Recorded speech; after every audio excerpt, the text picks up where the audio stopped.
Irmãos, vamos abrir nossas Bíblias no livro de Gênesis, capítulo 25. Gênesis, capítulo 25.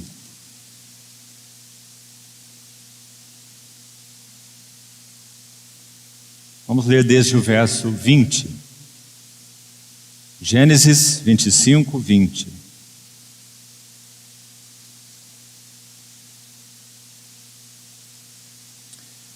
Era Isaque de 40 anos, quando tomou por esposa a Rebeca, filha de Betuel, o arameu, de Padã-Arã, e irmã de Labão, o arameu.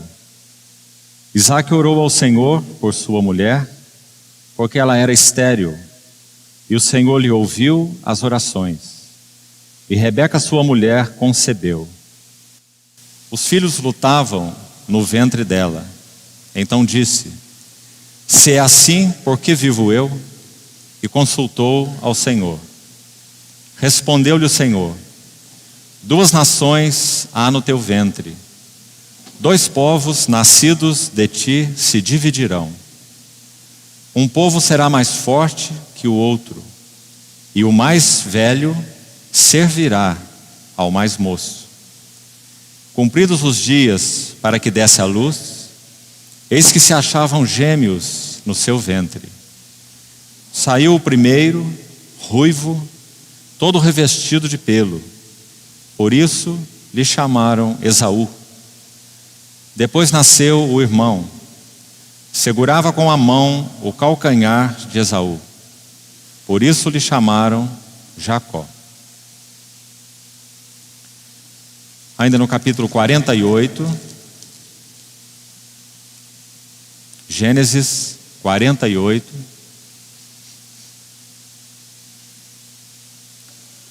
versos 3 e 4. Disse Jacó a José: o Deus Todo-Poderoso me apareceu em luz na terra de Canaã e me abençoou. E me disse: eis que te farei frutífero, e te multiplicarei, e tornarei de ti multidão de povos, e à tua descendência darei esta terra em possessão perpétua. Vamos notar essa frase no verso 4. Eis que te farei frutífero. Evangelho de João, capítulo 15, versículo 8.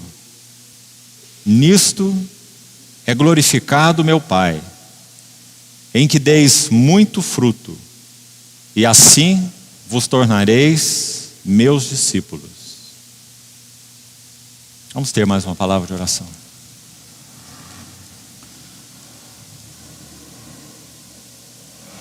Querido Pai Celestial, te agradecemos de todo o nosso coração por podermos nos reunir debaixo do nome do teu amado Filho. Obrigado pelo privilégio de estarmos juntos como teu povo aos teus pés nessa noite. Te pedimos que o Senhor seja propício a nós. Guarde-nos debaixo do nome precioso do Senhor Jesus e abra a tua palavra aos nossos corações. Carecemos desesperadamente de ti e de tua palavra mais do que do pão. Por isso, ajuda-nos, supera as nossas debilidades e fala-nos ao coração. Te pedimos em nome do Senhor Jesus. Amém. Irmãos, conforme foi anunciado, o tema maior, geral desse encontro é o retorno da glória de Deus.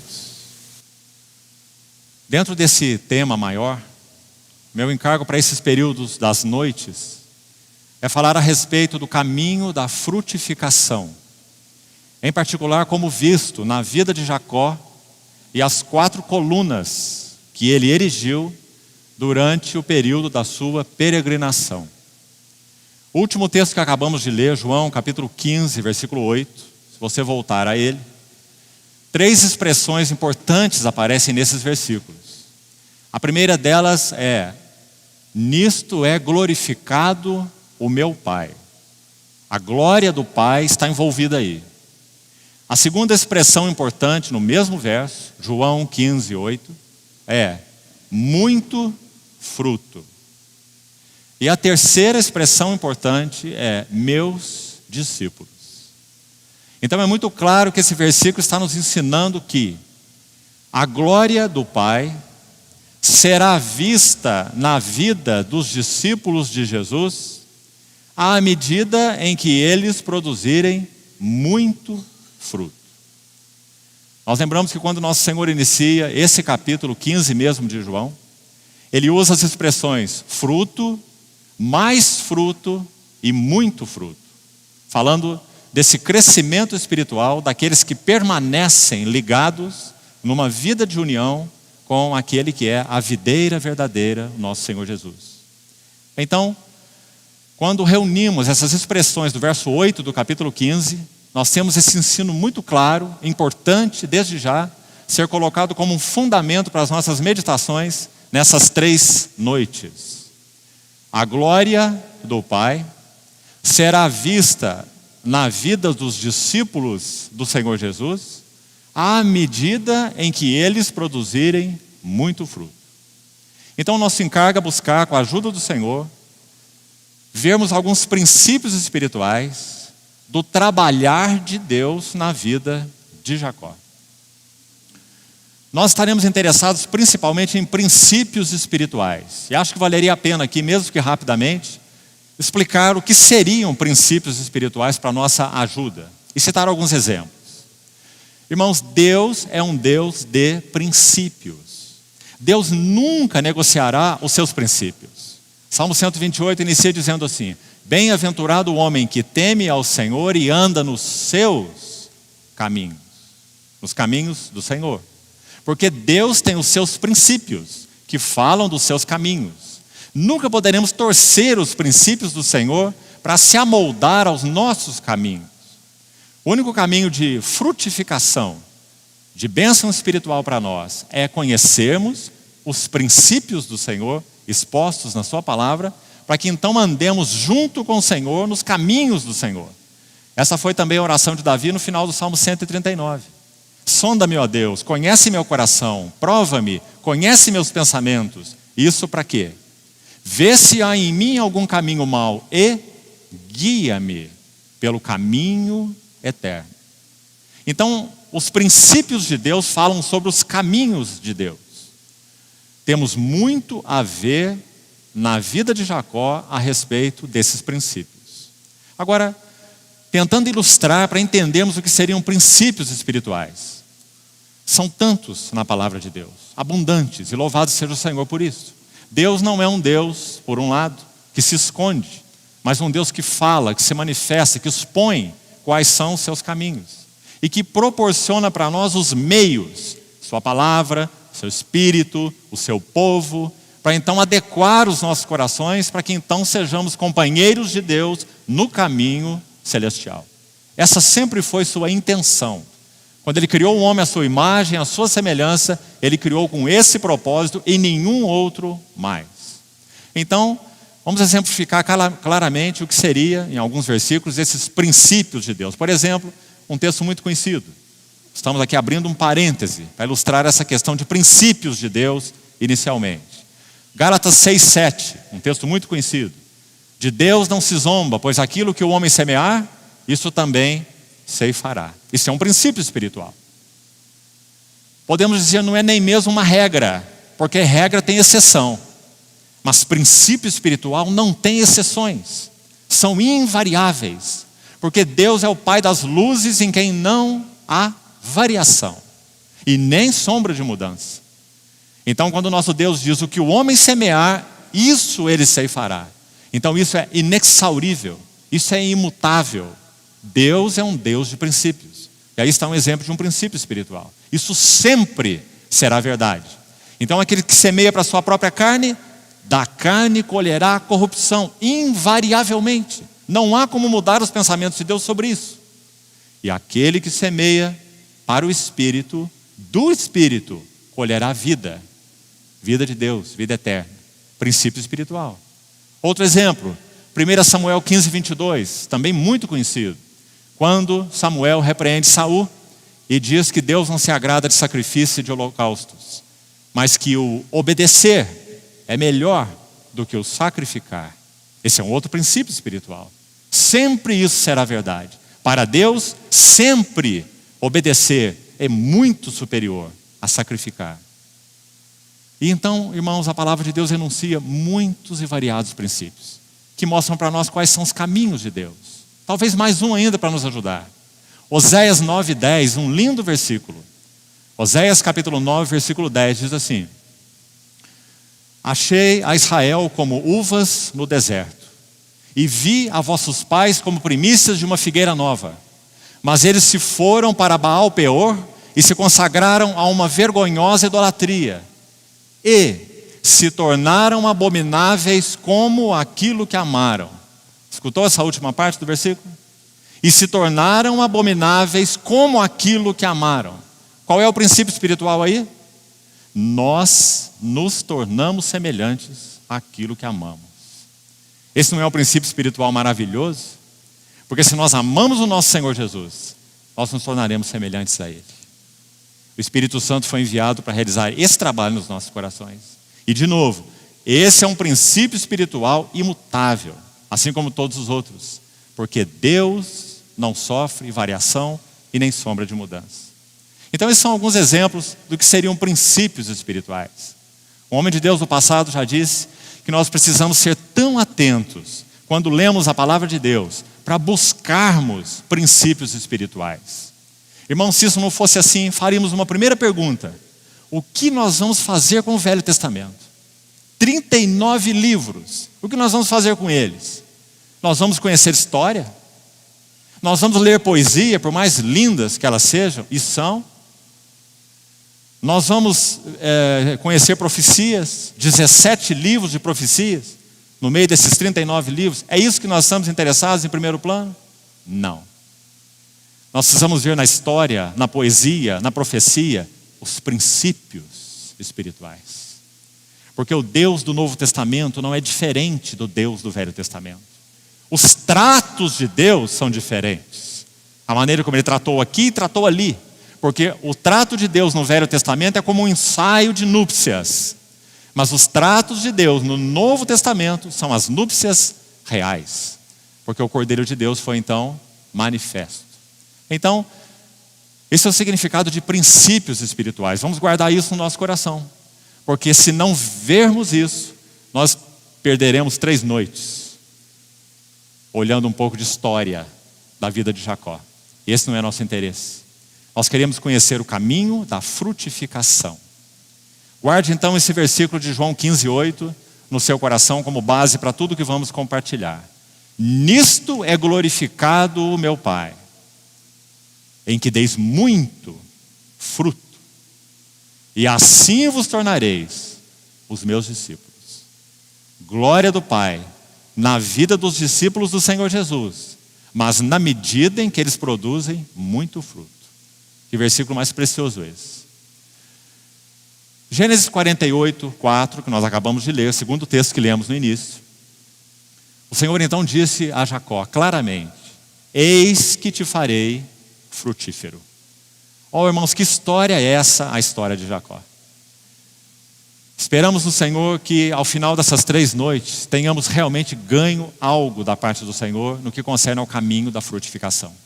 Porque o que Ele trabalhou na vida de Jacó foi tão tremendo.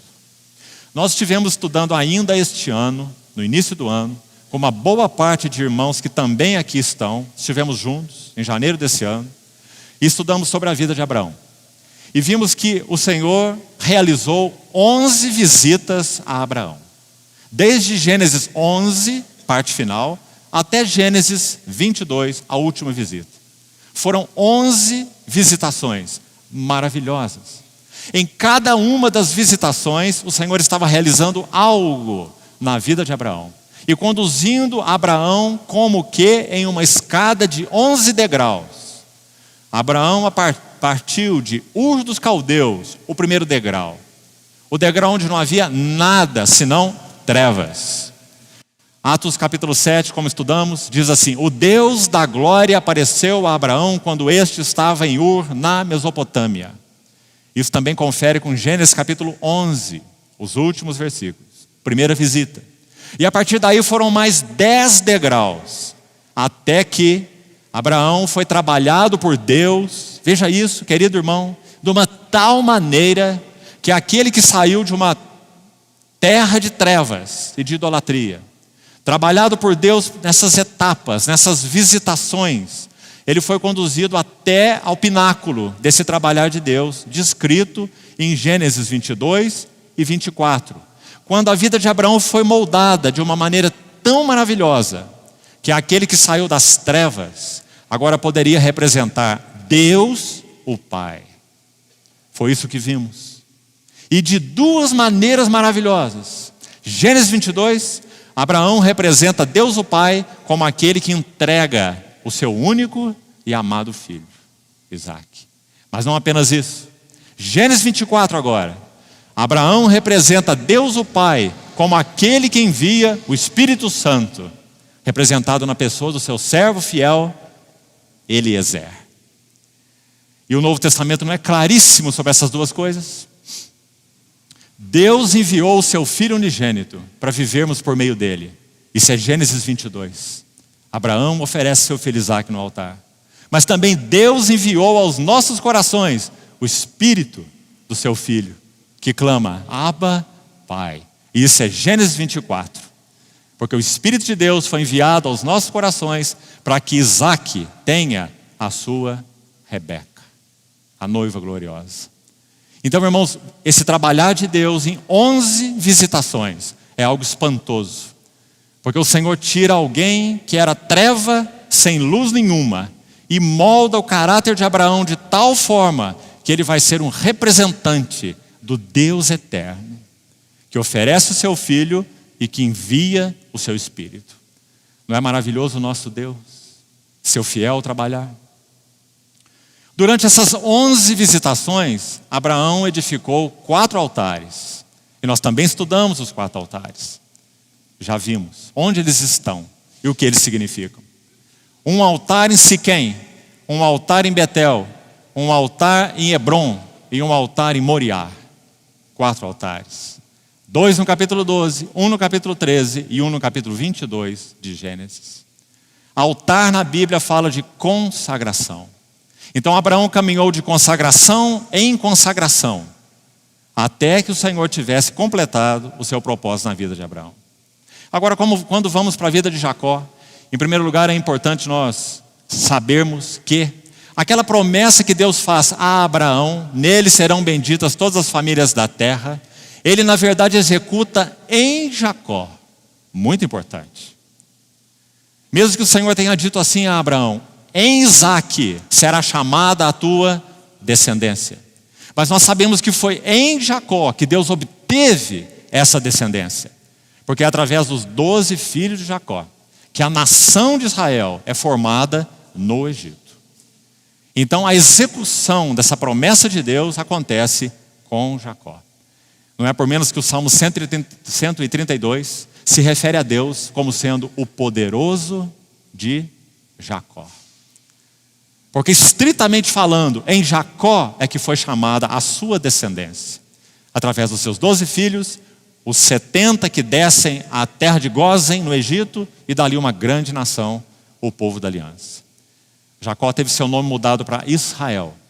E em Israel foi chamada a descendência e o povo da aliança de Deus. Então, o trabalhar de Deus na vida de Jacó teria necessariamente que ser um trabalhar extremamente significativo. Porque em Jacó, a promessa de Abraão foi efetivamente concretizada. Então nós vamos ver nesses dias, contamos com a misericórdia, a ajuda do Senhor, para podermos abordar pelo menos os princípios principais, já que teremos apenas 3 períodos e 4 colunas para vermos. Jacó erigiu 4 colunas. E essas 4 colunas falam do trabalhar de Deus na vida de Jacó para que ele fosse testemunho de Deus. Se altar na vida de Abraão fala de consagração, coluna na vida de Jacó fala de testemunho. Assim como não teremos tempo de ver, mas o intermediário entre os dois, Isaque, cavou 4 poços. Todos eles estão registrados em Gênesis 27. Isaque desentulhou alguns poços que seu pai Abraão havia cavado, mas esses aqui, no caso, não nos interessam. Além desses que Isaque desentulhou, ele cavou, efetivamente, 4 poços. Muito interessante. E sabemos que poço fala de uma vida em profundidade. Vida de consagração, Abraão e os altares, 4 altares. Vida de profundidade, Isaque, 4 poços. Vida de testemunho, Jacó, 4 colunas. Não é claro qual é o propósito de Deus? Nós fomos chamados para que de consagração em consagração nós vivamos vidas profundas e possamos ser as suas testemunhas. Então a vida de Jacó, talvez, como nenhuma outra vida, vai nos traçar o caminho da frutificação. Nisto é glorificado meu Pai, que deis muito fruto, e assim vos tornareis meus discípulos. Então, irmãos, vamos buscar alguma ajuda aqui inicialmente no texto que acabamos de ler, o primeiro texto. Vamos voltar a ele, Gênesis capítulo 25. Para podermos pontuar algumas coisas já desde o início importantes aqui.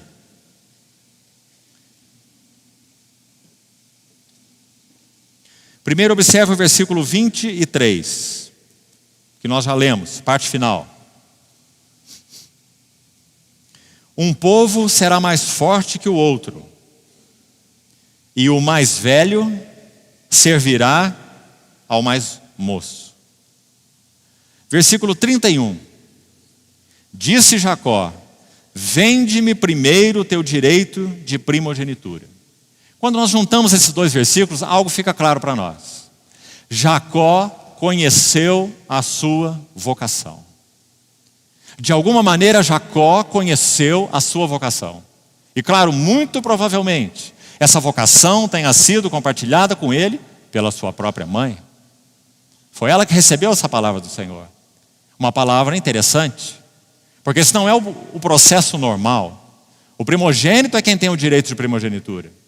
Mas uma palavra foi dada a Rebeca: há 2 nações no teu ventre, 2 povos procederão de ti, mas o mais velho servirá ao mais moço. Então, o primeiro aspecto importante aqui para nós: Jacó conhecia a sua vocação. E por que esse ponto é tão importante? Porque agora precisamos de uma pergunta: como Jacó iria atingi-la? E esse é o ponto, irmãos.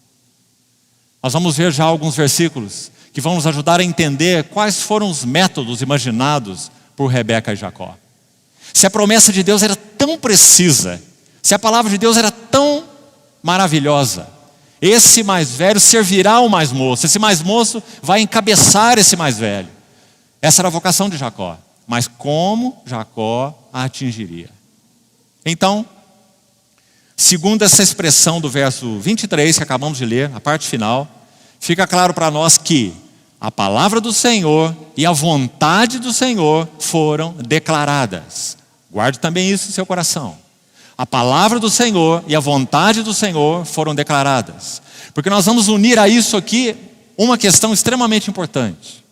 A palavra do Senhor e a vontade do Senhor sempre passam pelo tempo do Senhor e pelo modo do Senhor. Vamos colocar a mesma coisa de outra maneira. A palavra do Senhor, a vontade do Senhor, sempre terão seu cumprimento no tempo do Senhor e no modo do Senhor. Agora, irmãos, por que isso é verdadeiro? Por que o tempo do Senhor, ou no tempo do Senhor? Para que nós aprendamos uma das lições, para que pudéssemos aprender uma das lições mais duras em nossa vida espiritual. A palavra do Senhor e a vontade do Senhor se cumprirão no tempo do Senhor, para que aprendamos a esperar nele. Esperar nele. A palavra do Senhor e a vontade do Senhor se cumprirão no modo do Senhor, para que aprendamos agora uma segunda coisa: depender dele. Tempo do Senhor, esperar nele. Modo do Senhor, depender dele. Irmãos, se você estiver fazendo uma viagem com um filho pequeno, uma viagem de muitas horas, nunca diga a ele que você está chegando no destino, a não ser que falte 5 minutos. Porque se faltar 60 minutos, ele vai te perguntar a cada minuto: pai, nós já chegamos. Porque ele é criança, ele não sabe esperar nele. E assim somos nós. E da mesma maneira com relação a depender do Senhor, o modo do Senhor. Essa é a segunda dura lição. Nós conhecemos uma história verdadeira, que um pequeno menino, talvez de 3 ou 4 anos, um menino muito bonito e forte, e então alguns irmãos olhavam para ele e diziam assim: você é muito bonito e forte. E esse pequeno menino respondia assim: minha força é Jesus. Minha força é Jesus. Um dia, ele teve que tirar a sua chupeta. Já estava na hora de jogar a chupeta fora. Então seus pais jogaram a sua chupeta fora. E ele entrou num colapso emocional muito grande por causa da falta da sua chupeta. Então ele foi até a sua mãe, triste, e disse assim: mamãe, eu descobri que a minha força era a minha chupeta. E assim somos nós. Então o modo do Senhor, para que a palavra e a vontade do Senhor se cumpram, é para que nós aprendamos a depender do Senhor. Porque nós dependemos de muitas coisas e de muitas pessoas. Agora, o capítulo 27, que vem logo a seguir, através de alguns versículos, capítulo 26, o próximo capítulo, 26, nos ilustra, através de alguns versículos, como Jacó e Rebeca, em aliança com ele, procuraram executar através dos seus métodos aquilo que foi entendido ser a palavra do Senhor, aquilo que foi entendido ser a vontade do Senhor, aquilo que foi entendido ser a vocação do Senhor. Então preste atenção nisso. Mas agora, irmãos, por falta de compreender, em particular Jacó, que a vontade do Senhor se cumpriria no tempo e no modo do Senhor, para que ele esperasse e dependesse do Senhor, então ele imediatamente reúne os seus métodos, aliado com a sua mãe, para que então ele traga à luz a palavra do Senhor e a vontade do Senhor. E que erro tremendo é esse? Então veja alguma coisa importante e aplicada, prática, para os nossos corações aqui. Observe no capítulo 26, o capítulo 27 mesmo, 27, o versículo 5. Note esse versículo.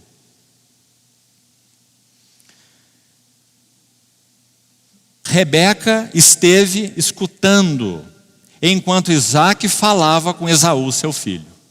Resumindo a história dos versículos anteriores, o que acontece aí é que estava na hora de Isaque, o pai de Esaú e de Jacó, liberar a sua bênção.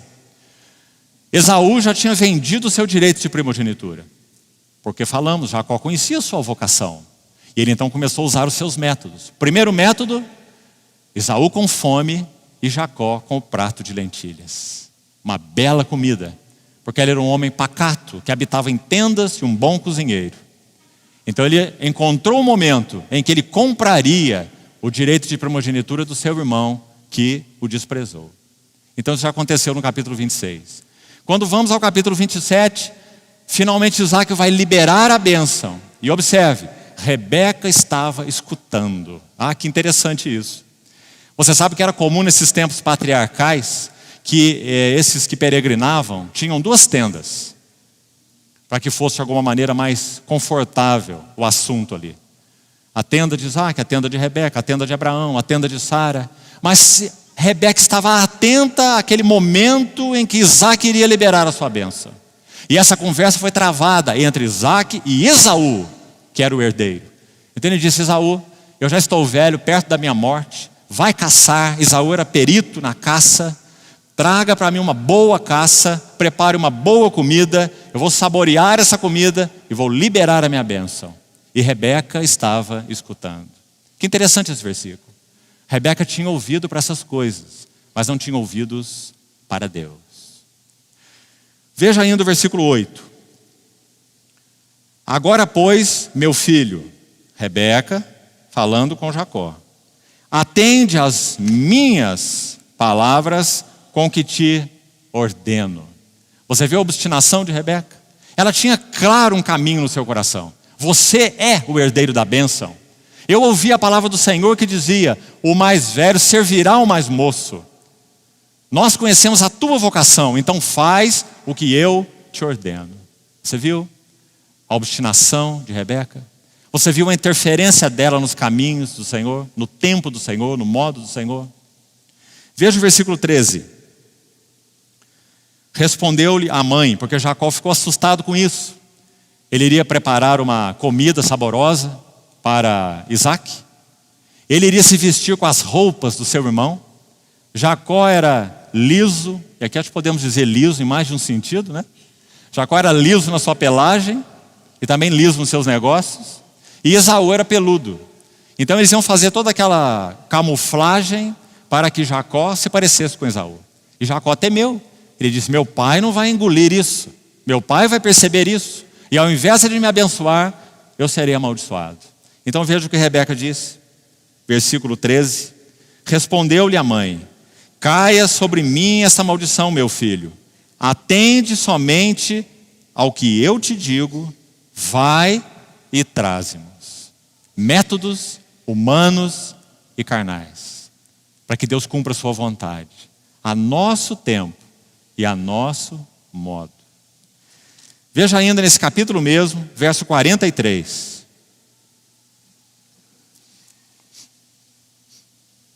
Aqui, a bênção já foi liberada. Não há mais nada a fazer. Então, Esaú, segundo o versículo 41, apenas de passagem aí, o final do verso 41, ele concebe no seu coração matar Jacó. Final do verso 41. E no verso 43 é dito assim: agora, pois, meu filho, ouve o que eu te digo, mais uma vez. Rebeca, retira-te para a casa de Labão, o meu irmão, em Harã. Fica com ele alguns dias. Sabe quanto tempo durou isso, alguns dias, irmão? 20 anos. Se contarmos mais 11 anos que Jacó levou para retornar de Harã até Hebrom, vamos ver depois isso com detalhes nos próximos dias, são mais 11 anos. Então seriam 31 anos. Mas Rebeca achou que seriam alguns dias para o seu plano se consumar. Desde que Jacó fosse lá, passar um período na casa de Labão, seu irmão, a ira de Esaú ia passar e em alguns dias tudo se resolveria. Rebeca nunca mais viu a Jacó. Não há registro bíblico do encontro entre Jacó e Rebeca. Rebeca não viu mais o seu filho não viu mais a sua mãe. Mas veja o que mais diz nesse versículo, verso 45.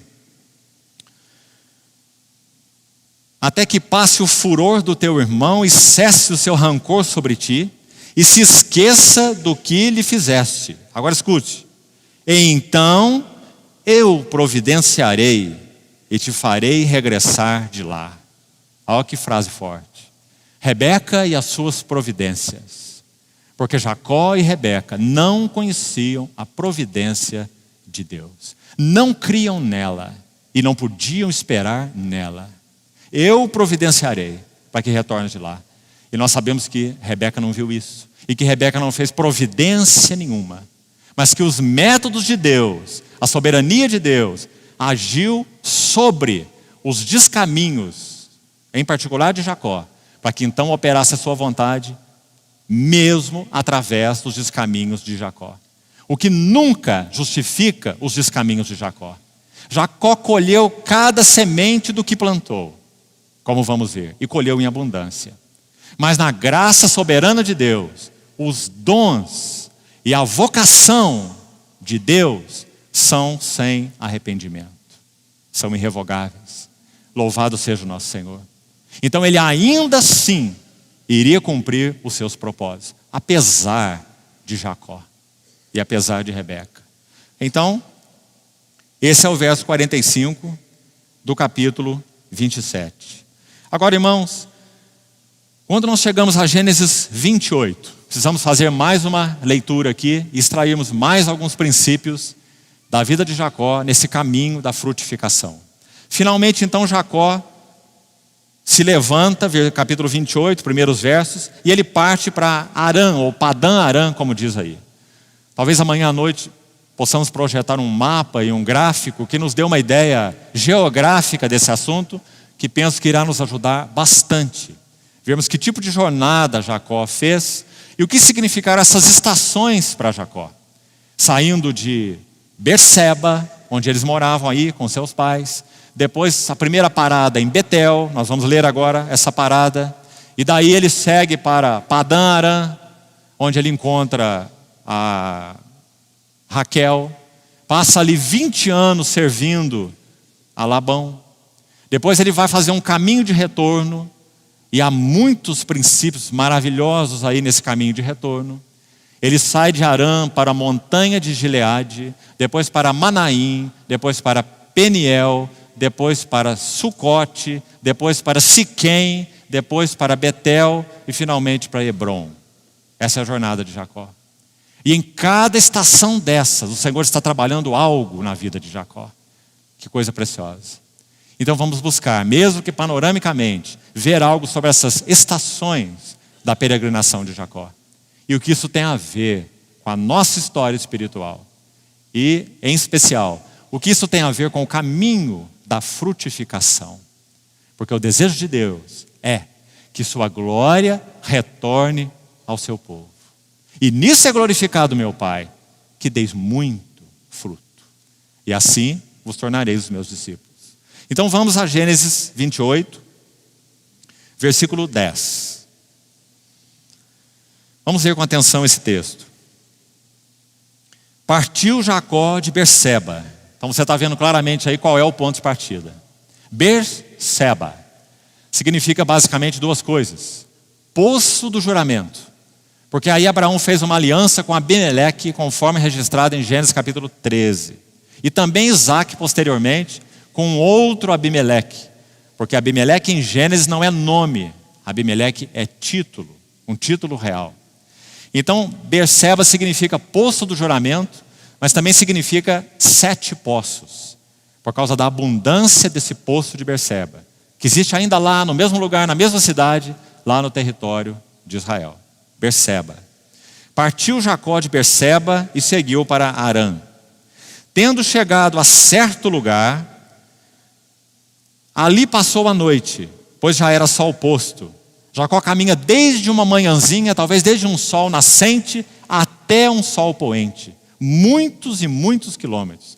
É difícil precisar isso exatamente, mas provavelmente Jacó tenha caminhado de 60 a 80 quilômetros. Já era sol posto, versículo 11. Tomou uma das pedras do lugar e fê-la seu travesseiro, e se deitou ali mesmo para dormir, e sonhou. Eis posta na terra uma escada, cujo topo atingia o céu, e os anjos de Deus subiam e desciam por ela. Perto dele estava o Senhor, e lhe disse: Eu sou o Senhor Deus de Abraão, teu pai, e Deus de Isaque. A terra em que agora estás deitado, eu te darei a ti e a tua descendência. A tua descendência será como o pó da terra, estender-te-ás para o oriente e para o ocidente, para o norte e para o sul. Em ti e na tua descendência serão abençoadas todas as famílias da terra. É a promessa que Deus fez para Abraão, é a promessa que Deus repetiu para Isaac, e é a promessa que Deus concretizou em Jacó, como acabamos de dizer inicialmente. Verso 15. Eis que eu estou contigo e te guardarei por onde quer que fores, e te farei voltar a esta terra, porque não te desampararei, até cumprir eu aquilo que te hei referido. Despertado Jacó do seu sono, disse: Na verdade, o Senhor está neste lugar e eu não sabia. E temendo disse: Quão temível é este lugar! É a casa de Deus, a porta dos céus. Tendo-se levantado Jacó cedo de madrugada, tomou a pedra que havia posto por travesseiro e a erigiu em coluna. Aqui está a primeira coluna, na peregrinação de Jacó. E já vamos ver os elementos ligados a ela. Sobre esta coluna entornou azeite. E ao lugar cidade que outrora se chamava Luz, deu ele o nome de Betel, ou casa de Deus. Fez também Jacó um voto dizendo: se Deus for comigo e me guardar nessa jornada que empreendo, e me der pão para comer e roupa que me vista, de maneira que eu volte em paz para a casa do meu pai, então o Senhor será meu Deus, e a pedra que erigi por coluna será a casa de Deus, e de tudo quanto me concederes, certamente eu te darei o dízimo. Irmãos, em primeiro lugar, escute essa narrativa a respeito de Luz, essa cidade esse lugar onde Jacó dormiu e teve esse sonho. Escute o que alguém escreveu sobre essa região, preste atenção. Luz era um vale irregular, coberto com pedras nuas, como se fossem grandes lápides, que se erguem de um solo totalmente rochoso e inóspito. Num olhar em perspectiva, era como se as pedras desse lugar se sobrepusessem, formando uma longa escada. Não é interessante? Jacó, depois de caminhar desde um sol nascente até um sol poente, ele chegou numa região, um vale montanhoso, de um solo rochoso, pedregoso, em que algumas pedras se levantavam, como diz o escritor, como lápides. Podemos imaginar aqui, usando aqui nossa imaginação, Jacó se vendo num grande cemitério. Algumas pedras se levantando como lápides no terreno rochoso, inóspito, e então, num olhar em perspectiva, essas pedras se sobrepondo, como que formando uma escada. Jacó realmente deve ter contemplado essa cena durante umas boas horas, porque a hora que ele dormiu, ele sonhou com ela. Eis posta no céu, ou na terra, uma escada, cujo topo atingia o céu. Interessante esse sonho de Jacó. Aí ele diz que nessa escada, anjos de Deus subiam e desciam. Antes de interpretarmos algumas coisas ligadas a esse sonho, o simbolismo dele, vamos ver o que o nosso Senhor Jesus fez com esse sonho de Jacó. Porque essa é a chave para interpretar o que está acontecendo aqui e quais são os princípios espirituais envolvidos aqui. Senhor Jesus, em João 1, versículo 51. Esse é o verso chave. João capítulo 1, versículo 51. O Senhor Jesus diz assim a Natanael, que ele o havia visto debaixo da figueira. Porque Natanael recebeu notícias a respeito do Senhor Jesus como sendo o Messias. Ele não estava muito disposto a ir encontrar com ele. Mas quando ele se aproximou do Senhor Jesus, o Senhor Jesus disse assim: eis um verdadeiro israelita em quem não há dolo. E disse que o Senhor disse a ele que o havia visto debaixo da figueira. E ele ficou muito impressionado. E disse: tu és o rei de Israel. Então o Senhor disse a ele: porque eu te disse que eu te vi debaixo da figueira, você creu? Coisas maiores do que estas verás. Então o Senhor diz assim, no verso 51 do capítulo 1 de João: vereis os céus abertos e os anjos de Deus subindo e descendo. Mas agora um detalhe: sobre o Filho do Homem. Mas no sonho de Jacó, sobre a escada. O Senhor Jesus faz uma coisa nesse quadro aqui. Ele tira a escada de Jacó e ele se coloca no lugar da escada de Jacó. O que será que está envolvido nesses anjos subindo e descendo? Ora, irmão, precisamos do contexto imediato para interpretarmos esse texto com segurança. Texto de João capítulo 1. Então preste atenção, para que sejamos cuidadosos aqui juntos. João capítulo 1, João capítulo 2 e João capítulo 14, esses 3 capítulos, vão nos dizer com toda a clareza possível que Jesus Cristo é a casa de Deus. Primeiro no capítulo 1 de João, no verso 14, diz assim: o verbo, que é Deus, que estava com Deus, que criou todas as coisas, ele se faz carne e tabernaculou. A palavra na língua original para tabernaculou significa pôs a sua tenda entre nós. ou pôs a sua habitação entre nós, cheio de graça e de verdade. E nós vimos a sua glória. Porque casa, na linguagem bíblica, fala de glória. Vimos sua glória. Glória como que do unigênito do Pai, cheio de graça e de verdade. Ainda no capítulo 1, verso 51, que você deve ter aberto aí, o Senhor Jesus está interpretando esse sonho de Jacó, de Gênesis 28, retirando essa escada e colocando a si mesmo no lugar. Agora, observe o detalhe. O Senhor então manteve, de acordo com o sonho de Jacó, essa expressão, anjos de Deus subindo e descendo. E baseado nela foi que Jacó disse assim, é a porta dos céus. E aqui nós temos outra coisa importante para aprendermos. De acordo com a revelação da casa de Deus no Novo Testamento, precisamos dessa luz para interpretar o sonho de Jacó, é claro, senão nós ficamos aí lançados à nossa própria imaginação, e isso não está correto. Então, se tomamos a luz do Novo Testamento, nós compreendemos o que significa anjo de Deus subindo e descendo. Efésios 2, versículo 18, diz assim, por meio de Jesus, porque Ele é a casa de Deus, por meio de Jesus, ambos, sejam judeus ou sejam gentios, temos acesso ao Pai em um Espírito. Então, o que significa os anjos subindo?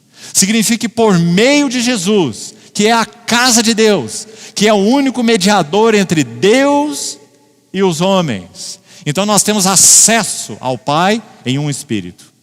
É por meio do Senhor Jesus que nós temos acesso às realidades espirituais e celestiais. Oh, irmão, isso não é maravilhoso?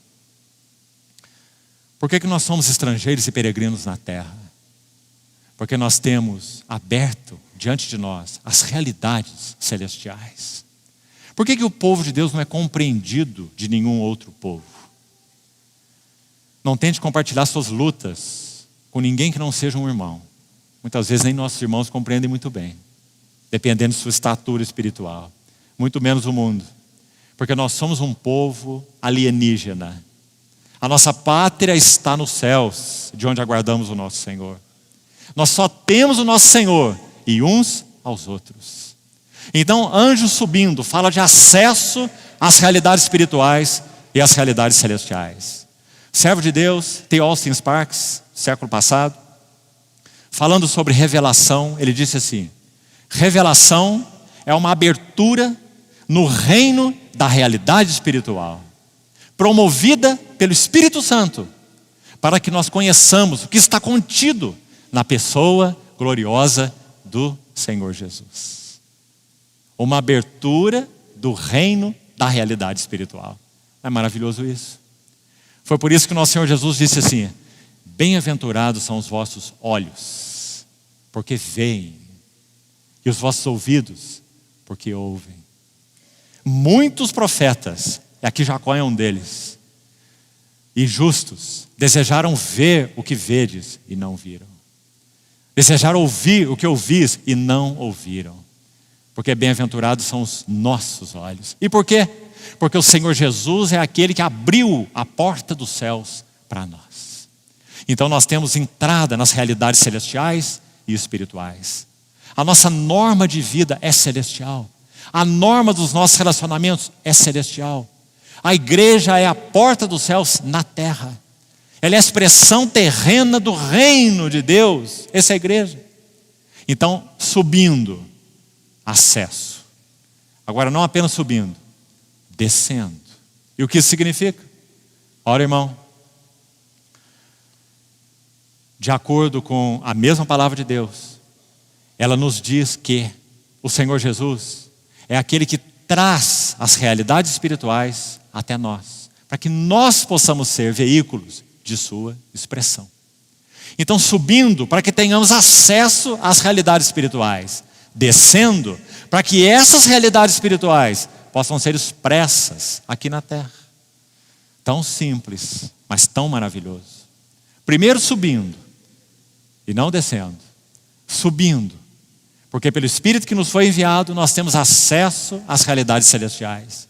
Mas também descendo, porque é necessário que essas realidades celestiais tenham expressão em nossa vida, conduta, relacionamentos, serviço e tudo mais que somos, como povo de Deus. Então, Esse é o capítulo 1. No capítulo 2 e no capítulo 14 de João, não vamos ter tempo de estudar. Faça por você mesmo.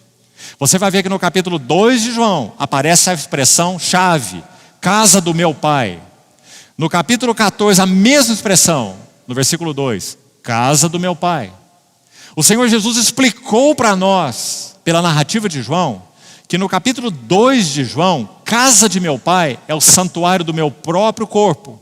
Porque ele diz, destruí esse santuário e em 3 dias o reconstruirei. E ele se referia ao santuário do seu próprio corpo. Então a casa de Deus é o Senhor Jesus. Ele se referia ao santuário de seu corpo. Quando vamos a João 14, que maravilhoso. Porque nosso Senhor está dizendo para Pedro e para os outros ouvintes, na casa do meu pai. A mesma expressão do capítulo 2. Na casa do meu pai há muitas moradas. Então nós não temos autorização para interpretar a nossa maneira. E dizendo, casa do meu pai é quando nós partimos para ele. Casa do meu pai é Nova Jerusalém. Casa do meu pai é uma glória vindoura que virá após nossa morte. Essas coisas são verdadeiras, mas não são o que o Senhor Jesus quis dizer com casa do meu pai no Evangelho de João. Porque nós não temos autorização para interpretar a casa de meu pai do capítulo 14 como sendo algo diferente da casa do meu pai do capítulo 2. Porque é a mesma expressão. E João usa então expressões similares para nos dar quadros maravilhosos no seu Evangelho. Várias vezes João faz isso. Aqui está mais um exemplo. Então quem é a casa do Pai? É o Senhor Jesus. Por isso anjos sobem e descem por meio dele. Esta é a casa de Deus. Esta é a porta dos céus. E assim o capítulo 14. Na casa do meu Pai há muitas moradas. Sabe o que ele está dizendo? Ele está dizendo, eu vou realizar uma obra tal, indo para o meu Pai, que eu vou proporcionar para todos que crerem em mim, uma vida de união comigo. Em mim haverá muitas moradas. Louvado seja o Senhor por isso. Inclusive a palavra moradas é mais um par, ou uma palavra, que aparece 2 vezes, e unicamente 2 vezes, no Evangelho de João, como muitas outras. Quando você põe junto essas menções, moradas, João 14, 2 e o mesmo João 14, 23. Se você conferir aí, na casa de meu Pai, que é o Senhor Jesus, há muitas moradas. Nós seríamos colocados numa vida de união com Cristo, em Cristo, que é a casa do Pai. Mas há um outro aspecto. Se alguém me ama, guardará a minha palavra, e meu Pai o amará, e viremos para Ele, e faremos nele morada. Que maravilhoso. Nós seríamos incluídos em Cristo, mas isso é metade do Evangelho, por mais glorioso que seja. A segunda metade, Cristo seria dado a nós, habitando em nós, por meio do seu Espírito. Essa é a casa de Deus, em Cristo Jesus. Então, irmãos, subindo fala de acesso e descendo fala de expressão. O que mais acontece aqui ainda em Gênesis capítulo 28? Observe o versículo 15. Eis que eu estou contigo e te guardarei por onde quer que fores, e te farei voltar a essa terra, porque te não desampararei até cumprir eu aquilo que te hei referido. Preste atenção aqui. Nos versos anteriores, 12, ou 13 e 14, o Senhor apenas repete a promessa que ele já havia feito para Abraão e para Isaac, como já falamos. Mas o versículo 15 é um adicional. Então é importante registrar isso aí. O verso 15 é um adicional que não foi dito a Abraão e nem foi dito a Isaac. É porque o Senhor iria concretizar a sua promessa através de Jacó. Ele então acrescentou esse adicional a Jacó. Nós temos toda a história de Isaac, basicamente toda a história de Isaac, em 2 capítulos da Bíblia. Mas temos a história de Jacó do capítulo 25 de Gênesis até os 50 de Gênesis. Ao todo são 26 capítulos. O que você acha, irmão? Basicamente 2 capítulos para Isaac, 26 capítulos para Jacó. Porque em Jacó, efetivamente, Deus chamaria a luz a herança, a descendência. Então ele acrescenta esse adicional do versículo 15 para Jacó. E sabe que adicional é esse? Eis que eu estou contigo. Irmão, Jacó já tinha feito tanto plano, junto com sua mãe, arquitetado tanta coisa, metido a mão no lugar indevido. Agora ele deita para dormir esgotado depois de um longo dia, naquele lugar que parecia um cemitério, sonha com essa escada, acorda assombrado, tem uma revelação tremenda dizendo, é a casa de Deus, Ele está nesse lugar e eu não sabia. Ele não podia estar mais surpreso, porque ele sabe bem o que ele fez, seus ardis, suas artimanhas, mas agora ele foi encontrado pelo Senhor nesse lugar. O Senhor repete a promessa e dá um adicional. E esse adicional diz assim, eu estou contigo, eu te guardarei. Veja quanto eu aí, o Senhor falando com ele.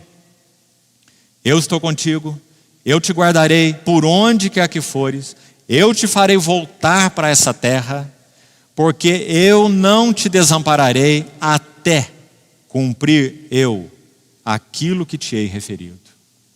Sabe o que Jacó faz? Ele ainda está na primeira coluna, observe bem, ainda há mais 3 colunas pela frente. Jacó ainda é um bebê espiritual, uma criança. Depois de ouvir a promessa repetida e ouvir o adicional de Deus, eu estou contigo, eu te guardarei, eu cumprirei. Sabe o que ele faz? Ele faz um voto. E o voto dele é assim, se o Senhor for comigo.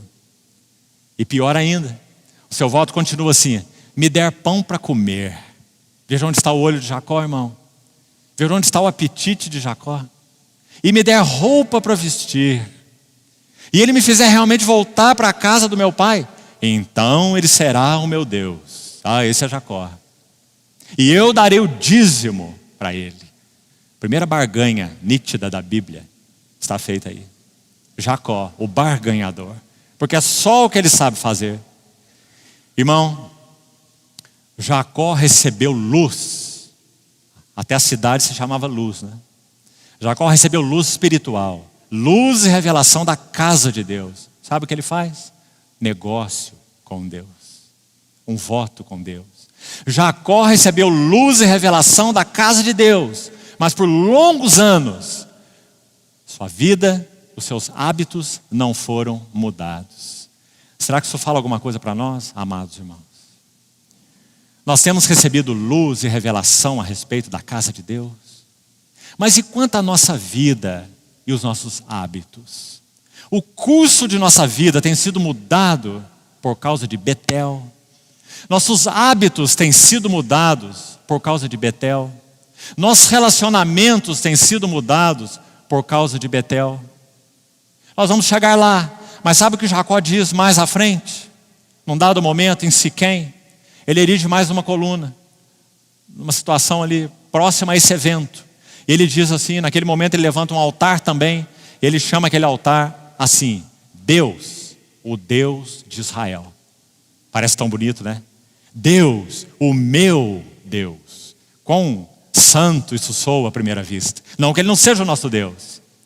Mas sabe o que Deus havia dito antes para ele? Antes que ele levantasse esse altar e o chamasse Deus, o Deus de Israel. Sabe o que Deus havia dito para ele antes? Escute bem. Eu sou o Deus de Betel. Ah, que maravilhoso, irmão. Eu sou o Deus de Betel. Muito acima de ser o meu Deus ou seu Deus, Ele é o Deus de Betel. O seu interesse está em Betel, muito além de minha vida ou de sua vida. É porque nós fomos chamados para ser ajustados como pedras vivas e justapostos em algo maior que a Bíblia chama de a casa de Deus. Nenhum de nós pode usar esse título para si mesmo de uma maneira estrita e acertada, porque não está correto. A casa de Deus é corporativa, não é individual. Nenhum de nós pode usar o título para si mesmo de noiva de Cristo. Algumas irmãs em especial falam isso, porque soa para elas tão emocional. Eu sou noiva de Jesus. Especialmente algumas irmãs que ainda não se casaram. Então elas dizem, eu sou noiva de Jesus. Soa tão bonito, tão emocional. Mas esse título não pode ser aplicado para nenhum indivíduo. A Bíblia nos proíbe. Noiva de Cristo é um título coletivo, corporativo.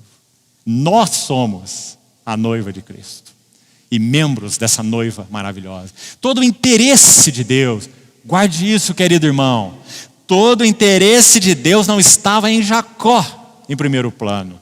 Sabe onde estava o interesse de Deus? Na nação de Israel, que o representaria. Mas ele deveria trabalhar Jacó de uma tal maneira que ele fosse um digno representante. Assim como ele trabalhou Abraão para ser um digno representante. Então ele iria trabalhar Jacó. Mas os olhos de Deus estavam em Israel e não em Jacó. E Deus teve que trabalhar Jacó para que ele se tornasse Israel e o propósito de Deus fosse cumprido. Porque Deus é o Deus de Betel. Quando ele estava lá em Harã, depois de 20 anos servindo a Labão, sabe o que aconteceu com Jacó? Ele serviu 7 anos por uma mulher, Raquel, 7 anos por outra mulher. Recebeu a primeira na frente, não é? Serviu por Raquel, mas recebeu Lia, não é? Depois ele serve mais 7 anos por Raquel, são 14. Sabe o que acontece com ele nesses 14 anos? Ele estava tão pobre como quando ele chegou. Ele não tinha nada. Depois de 14 anos de um serviço escravo. Depois ele serve mais 6 anos e aí ele mostra toda a sua genialidade. Com 6 anos ele passa a perna no Labão e traz o rebanho todo para ele. E se torna muito rico em 6 anos. E quando completam-se então 20 anos, ele ouve o Senhor dizendo: levanta-te, sai de Padã Arã, porque eu sou o Deus de Betel. Graças ao Senhor. E esse é o mesmo chamado para nós. Então depois de Jacó receber aqui em Gênesis 28, essa tremenda revelação da casa de Deus, primeira consequência: o curso de sua vida, seus hábitos não foram mudados. E que o Senhor então fale ao nosso coração, se isso tem sido assim conosco. Porque, irmãos, precisamos ser verdadeiros e honestos uns com os outros. Se a visão da casa de Deus não tem mudado nossa vida, conduta, hábitos e relacionamentos, nós não vimos nada. Nós somos visionários, nós estamos aí iludidos, porque não há impacto em nossas próprias vidas. E esse foi Jacó. Então, depois do versículo 15, esse adicional tremendo que o Senhor faz a Jacó, Jacó estava tão focado, como nós vimos no verso 20. Jacó fez um voto, verso 20 até o verso 22, desse texto aí, de Gênesis 28. Ele estava tão focado em si mesmo, que ele era incapaz de compreender os pensamentos e os propósitos de Deus ligados à casa de Deus. Oh, irmãos, isso também nos fala tanto. Jacó era incapaz de compreender os pensamentos e os propósitos de Deus que estavam ligados à casa de Deus, a Betel. Ele chega a dizer: o Senhor está aqui e eu não sabia. Quão terrível é este lugar, é a casa de Deus. Jacó está desconectado no que concerne a casa de Deus. Que o Senhor então nos ajude a ver isso com clareza. Nós não fomos chamados para sermos cristãos individuais. Deus não está interessado em gigantes espirituais. Deus busca uma casa para a sua habitação. E penso que aqui nós seria importante, estamos interessados nisso, em falar um pouco sobre o que significa casa na linguagem bíblica. E acho que isso vai nos ajudar. 3 coisas. Primeiro, de modo geral, mais amplo falando, casa na Bíblia sempre tem a ver com glória. Sempre. Casa fala de glória. Agora, em 3 aspectos principais. Então vamos lá a eles. Primeiro, casa fala de habitação. A habitação. E nesse sentido de habitação, descanso. Então, em primeiro lugar, por que Deus é o Deus de Betel? Porque Deus deseja uma casa aqui na terra. E queridos irmãos e irmãs, citando um outro servo do Senhor, que tinha tanta luz nas Escrituras, C.A. Coates, disse certa vez assim, escute bem: se Deus tem uma casa aqui na terra, então este deve ser o verdadeiro centro de interesse de todo homem de fé. Me permita repetir: se Deus tem uma casa aqui na terra, então este deve ser o verdadeiro centro de interesse de todo homem de fé. Sabe por quê? Porque Deus é o Deus de Betel. Acima e além de ser o meu ou o seu Deus. Então, primeiro aspecto de casa habitação. E a habitação então fala de descanso. Nosso Deus é um Deus cansado. Isaías diz que o nosso Deus não se cansa e nem se fatiga. E não se pode esquadrinhar o seu entendimento. Ele dá força ao cansado. Multiplica força ao que não tem nenhum vigor. Então significa descanso de Deus. Noé significa descanso. Neemias significa e Jeová descansou. Você vê na história bíblica a importância de Noé, a importância de Neemias. Os dois falam de descanso de Deus no significado dos seus próprios nomes. Noé, descanso. Neemias, Jeová descansou. Deus busca descanso. O que isso significa? Satisfação. Deus busca satisfazer seu coração. Queridos irmãos, esse é o primeiro aspecto na linguagem bíblica de casa. Casa fala de habitação e lugar de descanso. É isso que Deus busca. Já o encontrou em Cristo e busca agora encontrar em nós. Já vamos citar alguns textos sobre isso. Segundo aspecto de casa na Bíblia, segundo significado na linguagem bíblica para casa, revelação. Casa é lugar de revelação. E isso tem a ver então com testemunho. Deus estabelece uma casa na terra para que ele tenha uma porta dos céus, para que ele tenha revelação de si mesmo, para que ele tenha testemunho de si mesmo. Esse é um segundo aspecto muito importante. Deus estabelece uma casa para que ele tenha testemunho ou revelação. E terceiro, Deus estabelece uma casa para que ele tenha realização. Isso fala do cumprimento dos desígnios, dos pensamentos, dos propósitos de Deus. Agora, vamos fazer um paralelo aqui também para a nossa ajuda. Vamos pensar sobre Cristo e a igreja como sendo essa casa que Deus busca, Betel. Já vimos em João capítulo 1, sem dúvida nenhuma, que Betel em primeiro lugar é Jesus Cristo. Ele é a casa de Deus. Ele é o ponto de encontro entre Deus e o homem. Ele é aquele que estabeleceu aqui o tabernáculo de Deus. Mas também a Bíblia é muito clara em nos dizer que a igreja é a casa de Deus. Então vamos fazer um paralelo aqui. Grande é este mistério, mas eu me refiro a Cristo e a igreja. Irmãos, no que concerne a Cristo, em que aspecto ele foi habitação e descanso para Deus? Em todos os aspectos. Vamos lembrar só de um versículo. Mateus 3,17. Este é o meu filho amado, em quem eu tenho todo o meu prazer. Jesus Cristo é a casa de Deus, onde Deus encontra descanso, onde Deus encontra satisfação. Quando o Senhor Jesus, aos 30 anos, entra no Jordão, os céus não se contêm. Os céus têm que se abrirem e o Pai dar o seu testemunho. Este é meu filho, nele me comprazo, porque Jesus é a casa de Deus. Habitação, descanso, satisfação. O Senhor Jesus também é revelação de Deus, segundo aspecto, ou testemunho de Deus. Há tantos versículos sobre isso. Por exemplo, ele disse de si mesmo: quem me vê a mim, vê o Pai. Ele é a revelação de Deus, porque ele é a casa de Deus, ele é testemunho de Deus. Paulo em 2 Coríntios capítulo 4 diz assim, versículo 6: Deus que disse, de trevas resplandecerá a luz, e esse mesmo Deus resplandeceu nos nossos corações para que nós conheçamos a glória dele, a glória de Deus na face de Cristo. Porque Cristo é a revelação de Deus, Cristo é o testemunho de Deus. E são tantos versos que ilustram esse mesmo aspecto. Terceiro que já citamos, Cristo é a realização de Deus, porque ele é o Filho amado. Realização, cumprimento dos propósitos de Deus. Vamos lembrar de um versículo, apenas, dentre tantos também. Isaías 53, 10. Sabe o que diz lá? Todavia ao Senhor agradou moê-lo, fazendo enfermar. Quando der ele a sua alma como oferta pelo pecado, verá a sua posteridade, prolongará os seus dias. Escute agora.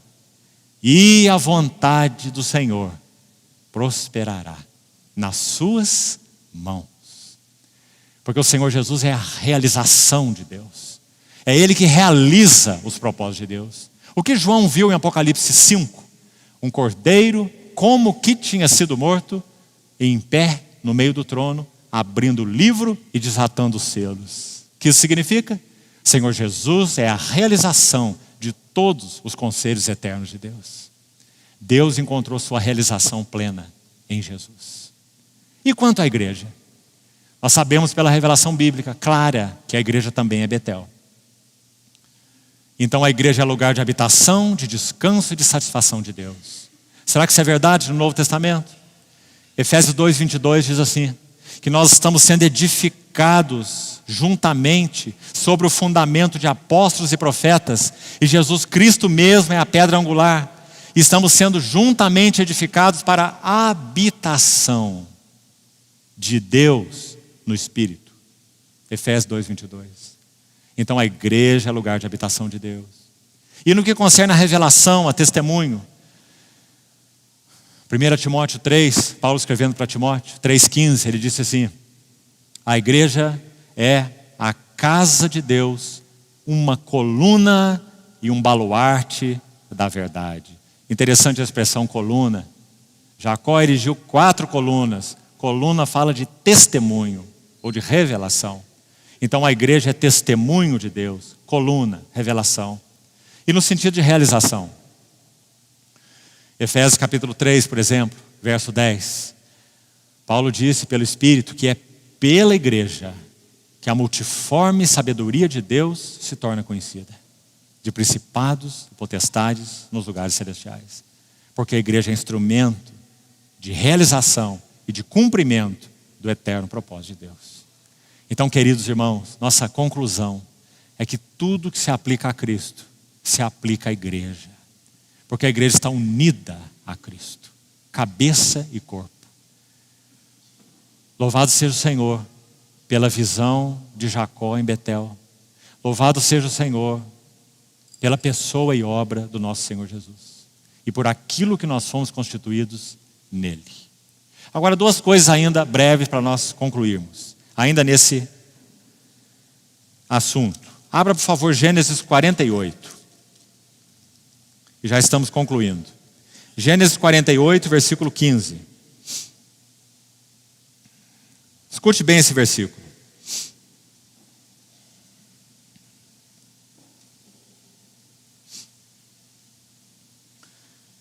E Jacó abençoou a José dizendo, o Deus em cuja presença andaram meus pais Abraão e Isaque, o Deus que me sustentou durante a minha vida até este dia. Para o propósito desse momento, vamos só observar essa expressão, o Deus que me sustentou durante minha vida até esse dia. Sabe o que acontece aqui, irmãos? Embora Jacó tenha sido sustentado por Deus, cuidado por Deus, e mais do que isso, Deus o fez prosperar. Apesar disso, Jacó passou todos aqueles 31 anos distante de Betel. Esse é um outro princípio extremamente importante. Deus cuidou dele, Deus o sustentou, e Deus até mesmo o fez prosperar. Mas ele levou 31 anos para retornar à casa de Deus. Será que isso também fala aos nossos corações? Onde nós estamos nesse assunto da casa de Deus? Querido irmão e irmã, não interprete a bênção de Deus como sendo a vontade de Deus. A vontade de Deus é maior do que a bênção de Deus. Deus deu a sua bênção a Jacó durante toda a sua caminhada, mesmo que Jacó estivesse em muitos sentidos alheio à vontade de Deus. E sabe por quê? Porque nosso Deus é bom e faz nascer o seu sol sobre justos e injustos. E assim a sua chuva sobre maus e bons. Deus é abençoador. As bênçãos de Deus não são portas, não são oportunidades para que nós entremos por elas. São portas para que nosso coração seja testado. Bênçãos não são oportunidades. Bênçãos são testes para sabermos onde está o nosso coração. Jacó foi sendo abençoado, abençoado, abençoado, mas não sabia que supervisionando essas bênçãos estava aquele que iria capturá-lo. Então essa é uma segunda lição importante sobre a vida de Jacó nesse período. Quando ele estava em Betel, luz, revelação, viu a casa de Deus. Ó, irmãos, quantos de nós tivemos o mesmo privilégio? Quantos de nós? Talvez a grande maioria de nós que estamos aqui. Podemos louvar o nosso Senhor e dizer: obrigado, Senhor, vimos algo da tua casa. Recebemos luz e recebemos revelação. A segunda pergunta é: até onde o curso de nossa vida, nossos hábitos, nossos relacionamentos têm sido mudados? Segundo, Deus sempre nos cuidará de nós. Ele sempre nos suprirá. Ele sempre nos sustentará. Mas isso não significa que essa é a sua vontade central. Jacó esteve 31 anos longe de Betel. E Deus o cuidando. E Deus o sustentando. Então que o Senhor nos ajude também a fazer a nossa leitura a respeito disso. E um último aspecto. Quando Jacó faz esse voto adicional, nós acabamos de citar. Estamos então recordando e aqui vamos encerrar. O Senhor confirma sua bênção, acrescenta aí um adicional maravilhoso. Essa palavra é citada em Hebreus capítulo 13 de uma maneira linda. Eis que tenho te dito, nunca te deixarei, jamais te desampararei. Então o autor de Hebreus diz: o que nós faremos diante disso? Nós não temeremos. Que nos poderá fazer o homem? Hebreus 13, versos 4 e 5. E no mesmo contexto dizendo: então seja a vossa vida sem avareza. Sem avareza. Hebreus 13, 4 e 5. Contentai-vos com as coisas que tendes, porque ele tem dito: não te deixarei, não te desampararei. Mas quando Jacó ouviu isso, o que ele fez? Ele mostrou toda a sua avareza. Muito ao contrário do que diz Hebreus 13. Ele vai dizer: se fores comigo, se me deres pão para comer e roupa para vestir.